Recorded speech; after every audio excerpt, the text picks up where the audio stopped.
Global markets, technology, and human capital are interweaving at a speed that forces a reassessment of traditional corporate management.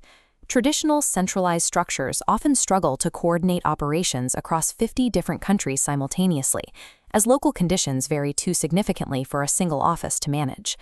This creates a structural tension for any global organization, a constant pull between integration and adaptation.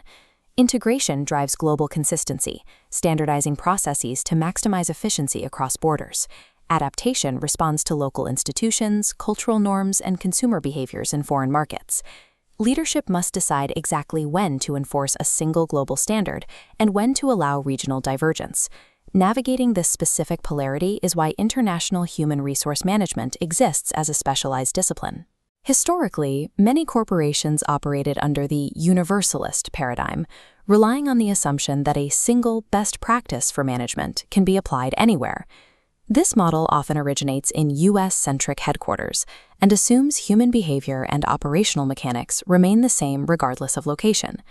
When a headquarters exports standard procedures without adjustment, local managers struggle to reconcile corporate demands with their own labor markets. The contextual paradigm argues the opposite, that effective HR practices are entirely dependent on the specific local environment. Standard policies frequently break against national laws, the localized power of labor unions, and differing cultural norms. This fuels a debate between convergence, where HR practices become more alike globally, and divergence, where they remain country-specific.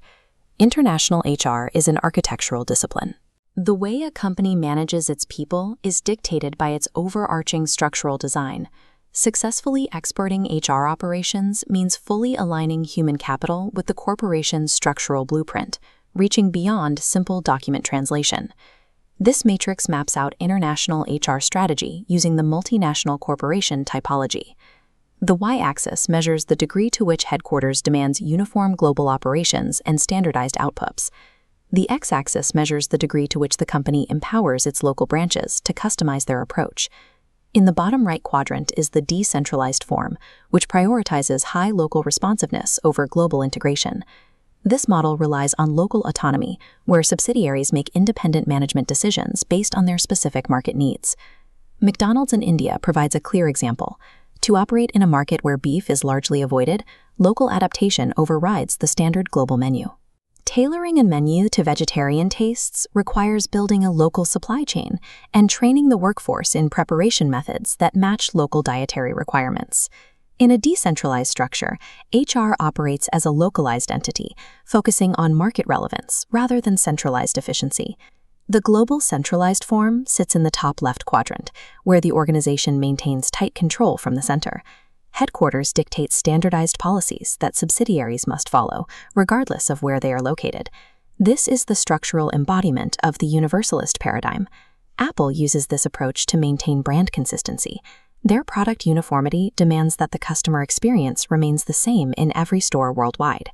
Apple's HR structure is designed to recruit and train a global workforce to follow these exact standards, ensuring the service matches the uniform product design. The international form represents an intermediate step, characterized by a one-way transfer of expertise from headquarters to the subsidiaries. In this model, subsidiaries act as vessels for proprietary practices developed at the home office. Toyota utilizes this exact structure to successfully export its domestic lean manufacturing methods.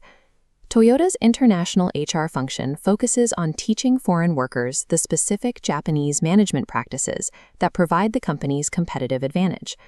In both centralized and international models, HR functions as a compliance mechanism that enforces the standards of the home office in foreign branches. The most complex structure is the transnational form, located in the top right quadrant. This model attempts to achieve centralized global efficiency while maintaining deep local adaptation simultaneously. Knowledge in a transnational company doesn't just flow from the top down, it moves laterally between different regional subsidiaries. Unilever operates within this structural complexity. They combine global branding with hyper-localized product variations and regional talent deployment across diverse markets.